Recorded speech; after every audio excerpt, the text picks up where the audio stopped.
Hello everyone, it's Farket here, and in this video I'm going to present to you the opportunity I had to have an interview with Endnight, the developers of The Forest, and their upcoming sequel, Sons of the Forest. Now, Ben Falcone emailed me asking if I wanted to do a short Q&A via text, which was via email, which I of course said yes. Now, Ben Falcone is the lead developer at Endnight. I believe he's the owner. Now, I'd never done an interview before, so I got a bit of help with the questions, though I ensured that I kept them open-ended as possible. I tried to avoid closed questions because otherwise I could get yes or no responses, which is something you want to avoid when doing this type of thing. I asked 15 questions in total. I didn't want to be too greedy or ask for too much, and same with the type of questions I asked. I didn't want to be too greedy. Now, Ben Falcone and his team contributed to the answers for these questions. Now, in the email I sent to him, I did say he could ignore any questions he didn't feel comfortable answering, though he answered every single one of them. Hopefully you approve of the questions I asked. I'm hoping in the future that I can get another Q&A. I'm very thankful to Ben for this opportunity. Question 1. You've said in a previous interview about working on something that has never been done before. Are you able to provide any details about this? If this is no longer relevant, you can ignore this question. Their answer? We had originally planned to start on a new experimental project with a heavy focus on AI, unrelated to The Forest. As we started to design this new title, we realized some of the new concepts would also work for a Forest sequel. We decided to take the core DNA of The Forest, base building, fighting cannibals, looking for food, and then merge that gameplay with some of the new AI ideas we had been exploring. And Sons of the Forest started to emerge. Now, I got this question from an interview Ben Falcone had done with a game journalist outlet, though I couldn't find the article. I must have forgotten to save it. It was a question I've always had, so I thought I'd ask him, but he gave a very good answer to this one. So it looks like they were working on another title before they started on Sons of the Forest. Or maybe they still are. It's hard to say. Question 2. What's it like working with the latest Unity engine? Is Endnight able to add features that weren't possible in The Forest? Their answer. The new rendering and lighting in Unity allows us to produce a much more convincing world, along with more realistic shading effects. When it rains, small droplets will appear on your weapons. Water runs across terrain and rocks, similar to the first title, but will now also freeze and have snow accumulate, allowing us to have seasons of major weather changes that affect the entire game world. This was something I picked up in the Forest trailer. You could tell they were working on a new version of the Unity engine, though I needed help to identify this, to be honest. It's going to give them a lot more opportunities with what they can do. Question 3. What plans does Endnight have regarding Sons of the Forest and its confirmed or estimated release date? Will it release in alpha like The Forest did? Their answer. We are aiming for a 2021 release, and we'll have details about specifics closer to launch. So I would have liked to get more information about when they're going to be releasing it, and I think majority of people do want to know, though I think it's probably too early for them to say. Based on the answers they give to a lot of these questions, you could tell they don't want to provide anything they can't commit to, which I think is a very good thing. They don't want to say a certain date and then not meet it. Cyberpunk. So at least we have a year, and it won't be this one. But then again, it is November now. I can't imagine they'd have it ready in 2 months from this email. They'll be releasing a lot more promotional material if that was the case. So there's no estimate when in 2021 it will be released. So no quarter, first quarter, second quarter, or anything. Though I'm of the opinion I'd rather them take their time. Question 4. Will the building system be the same as The Forest? Please say yes. Their answer. Like the first game, building will be a major focus. We've been working on making the building system more immersive and satisfying, as well as giving more options for player creativity. I probably should have been a bit more specific about the question, about whether they would go for like a block system like Minecraft or attachment panel system like Grounded or Stranded Deep, though they would have to redesign the whole system, and I think they've got a good template to work off. Their building system is so unique and amazing because you can do so much more with it than other survival games. Now, I know this was a bit of a closed question, but I kind of wanted to stress my opinion in there. I really wouldn't like to see blocks or a snapping building system in Sons of the Forest. But that's me. I think it is the thing that makes the Forest the most unique, is its building. There's nothing else like it. Though I do like how he says that building will be a major focus. So it looks like they're going to put a lot of time and effort into it. And also making it more immersive and satisfying. They're probably aiming for a sense of achievement for what you've built. Question 5. Upon release, will Endnight be releasing experimental updates like most other survival games, or using the previous countdown system? Their answer. We think showing a countdown worked really well for us. We're not always great at communicating, and so it was really helpful as a way to let players know a new patch was on its way and being worked on. I like this system. The only concern I have is that I think it's a risky system to have because you're releasing it as a stable patch. So if people jump into a game, they're more likely to break something, their save game. Though I believe in the entire history of the Forest, it only happened once, and it was to people who were using Mod API and the Ultimate Cheat menu.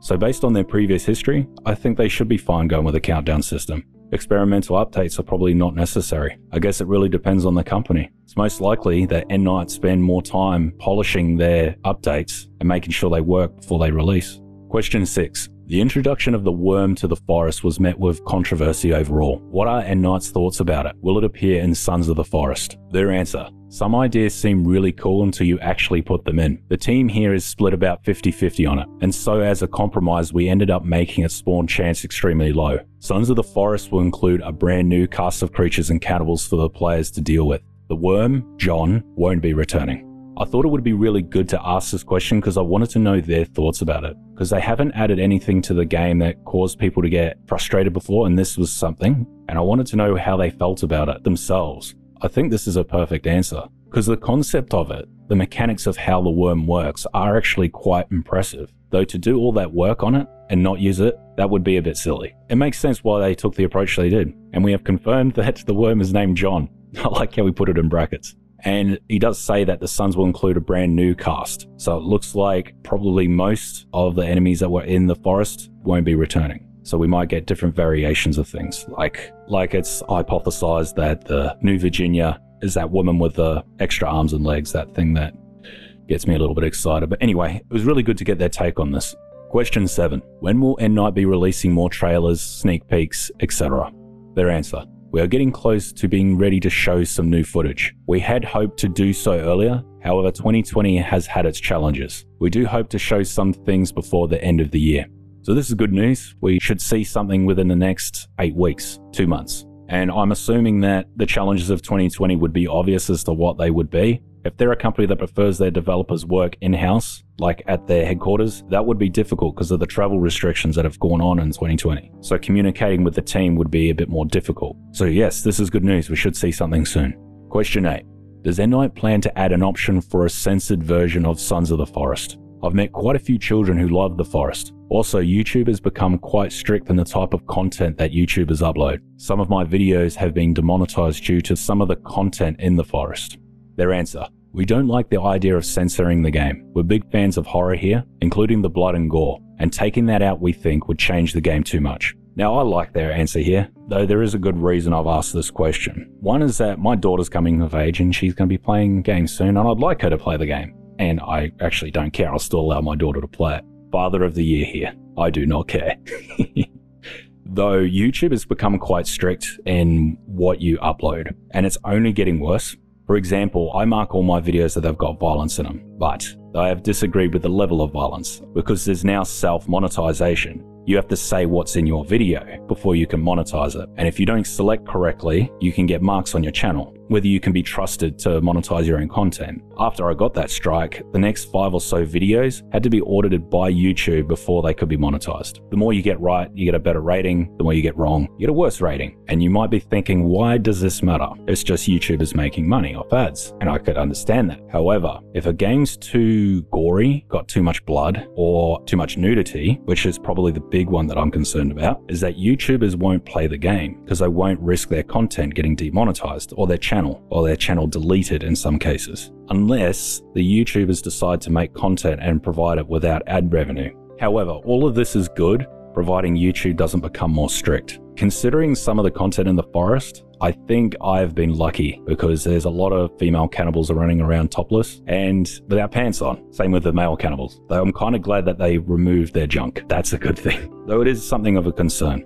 Though the way I feel about it is that the nudity isn't a core focus of the game. I don't look at them and go, oh my god, check out those bazongas. It's part of its world building and it's part of its immersion, which is extremely important. I really like that they're sticking to their principles. Hopefully things will work out. As for children playing it, yeah, that's something that's up to the parents. I can't imagine it's going to mess them up. Most children have full access to the internet. If they want to see it, they're going to see it. And from what I've seen, from my experiences, is that parents that shelter their children end up seeing it anyway, and they're much more negatively affected by it. Though, that is not my profession. I shouldn't really comment on it. If someone did make a censored version of the game, I would probably end up using it. As YouTube is my only source of income, if I lost it, I wouldn't be able to make videos. That's why a lot of political YouTubers rely on Patreon, because they just can't get ad revenue. Anyway, I've been talking about this for too long. I'm going to move on to the next question.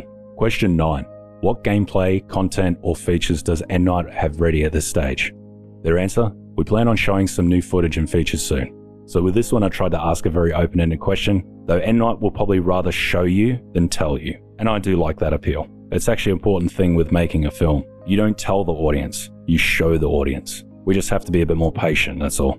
Question 10. Does Endnight have any plans to add Steam Workshop to Sons of the Forest, to allow people to add their own buildings, mods, etc.? Their answer? This will likely be in Sons of the Forest. Now, if you don't know what Steam Workshop is, it's basically adding your own mods, and they might have a system that allows you to add your own buildings. Based on their answer, I say it's very likely we're going to see that. Though it can be frustrating for developers releasing such a thing if the game's going to be in an alpha state, because what it could mean is that people's games will be crashing a lot more and having issues, and they have to figure out if the issues are coming from people's mods or not. This is very good news though. Question 11. What plans does Endnight currently have for the Forest? Their answer? We're currently focused on Sons of the Forest. Now, the reason I asked this question was to find out if anything was going to happen with the Forest, if it was going to get any new updates. Based on this answer, I will say no. Though personally, I prefer them to focus on Sons of the Forest. I don't know what there's left to do in the Forest. Like, what more could they add? I think they're at a point where they're ready to move on. And working from the ground up can make things a lot easier. As you've seen with the Forest, if they added one thing, it would break another. Hopefully they don't have the same experience in Sons of the Forest. So it's good to know the Forest isn't going to be worked on for some time, or possibly never. Question 12. Does the team at Endnight ever feel like Tony Stark's dad, Howard Stark, when he says, "I am limited by the technology of my time"? Their answer. With the sequel, we've started using Houdini for almost all aspects of world creation and effects. We're constantly amazed at what's possible and how fast content can be created. Artists can, with brushstrokes, erode terrain, generate rocks, trigger water simulations that become flowing streams. Houdini modeling and fracturing tools allow us to generate hundreds of cut wood shapes in minutes that can be used in our tree cutting simulations, along with a wave function collapse in Unity to give a unique cut result each time. So this question was a little bit of a silly question, though I really like their answer. The reason I asked it was that Endnight seemed to be creators of something new. The Forest is like no other game I've ever played. Yes, it does fit into a genre, but it's so unique and it stands apart from all the other survival games out there. And obviously when they're going to do Sons of the Forest, they're going to be doing something different. They're going to add something new that hasn't been done before. So I was wondering if there was limitations in the current tech of what they want to do. Now, I did check out Houdini, and it is a piece of software that people can use. I don't know much about it. I could do some research on it, though I don't think I'd be able to give an educated opinion on it. But it sounds like it is making their job a lot easier, because previously they'd have to manually do all this stuff. Sounds like with a lot of the assets, it can be created much quicker, which means that we'll be able to see the game a lot sooner, hopefully. Question 13. Will Sons of the Forest have multiplayer in VR, and will it be available on PlayStation and or Xbox? Their answer. Multiplayer will be back, and we're really excited about some of the new features we are adding. We haven't confirmed any other platforms yet. So this is probably not good news for PlayStation or Xbox users, as well as VR. It's most likely going to release on PC first, and then come to PlayStation and Xbox after. And possibly not Xbox, because the Forest only came out on PlayStation. Though what I did find out is that Endnight themselves actually developed the PlayStation version themselves. They didn't hire another company, which is what a lot of game developers do. In the case of what happened with Stranded D, they hired Telltale Games to do their console versions, but then that company ended up folding, and the same thing happened with 7 Days to Die. They went with Telltale Games as well, so their title was caught up in another company that had gone bankrupt. Though, because Endnight have done this themselves, they should have no trouble doing it again, because they got the skills already there. As for Xbox though, I'm not sure. I don't know how different the two are. Question 14. Some players and myself are concerned about the player holding a shotgun in the trailer. Will Sons of the Forest have a gunplay focus?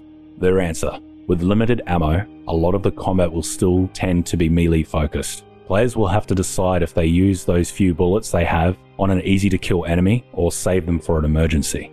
So this answer is actually perfect. I was actually quite concerned about this. That's why I asked the question. I did not want the forest to turn into a shooter. I really liked the melee combat they had in the forest, and it looks like they're still going to stick to it.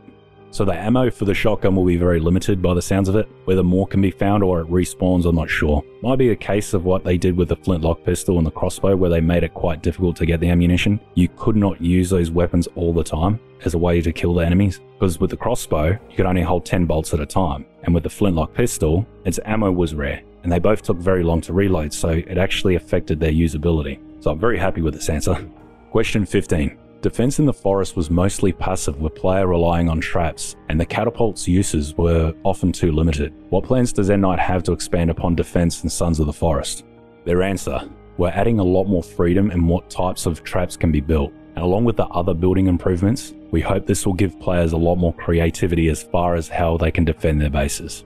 Now, the reason I asked this question is that defense in the forest was often a bit iffy. You couldn't take much of an active role in it except for just fighting them. It kind of felt a bit odd that you'd have all these walls, but you had to go outside to defend them. For me personally, I'd like to see a more active role. Say you can build a ballista or something like that. The catapult was a good idea, though the way it was used, it made it quite limited into what you could actually do with it. An example of what I'd like to see is maybe you could have walkways along the edge of your wall, and you could pour substances onto enemies attacking the wall. Kind of like what they did in medieval times, where they poured oil and that sort of stuff. Not saying it for it to be oil exactly, though it's just an idea. Maybe traps that you have to go and activate yourself, so they can't just walk into them. Say like crossbows that are pointed towards a door. They come knocking at the door, you can flick the switch and obviously trigger them. Though it might be quite hard for them to do, because they probably want to go with a realistic approach, and that's something that I agree with, though we'll see. They do say we're adding a lot more freedom into what types of traps can be built, so I do look forward to seeing that. I really do. There's no sense in making something pretty if they can just come in and knock it all down. You got to protect that stuff. Anyway, that's all the questions I asked. There were a lot more questions I was going to ask. They did request a short Q&A, and I didn't want to bombard them. I was originally going to go with 10 questions, though I ended up pushing it to 15. Though in the comments, let me know what you think. Also, the type of questions you would ask, and upvote questions that you like as well, because I'm hoping to get another Q&A eventually, and I'd like to have some questions ready for then. Though it's hard to say at this stage the type of questions you'd ask if they're going to release a trailer very shortly, because it might answer a lot of those questions. I think any question that's too specific is probably not going to get a very good answer. I've learned that from this one, but I kind of predicted that. Anyway, hopefully you found this information helpful. I'm certainly looking forward to Sons of the Forest, and I'd like to thank Endnight for answering these questions and reaching out. I really do appreciate it. Anyway, if you like this video, make sure you like and subscribe. Cheers.